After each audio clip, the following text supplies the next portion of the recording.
د روسي تحقیقات ښیي چې په کریمیا کې د تخنیک یو پوهنځي کې بمي چاودنه یو 22 کلن هلک کړې ده.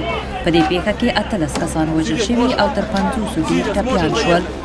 د امریکا د بهرنیو چارو وزیر مایک پامپیو د عرب خبريال د لادرکه کېدو په اړه د ترکیې د جمهور رئیس رجب طیب اردوغان سره وروسته تر هغه وخته چې د سعودي مشرانو ویل چې دوی به د لادرکه خبريال په اړه د بشپړو تحقیقاتو نتایج ټولې نړۍ ته څرګند کړي.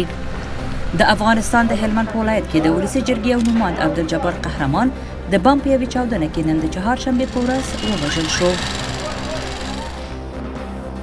د هندي کشمیر په جنجالي سیمه کې 3 تنه افراطیان او یو تن پولیس د حکومتي ځواکونو سره په نښته کې د چهارشنبې په ورځ ووژل شو.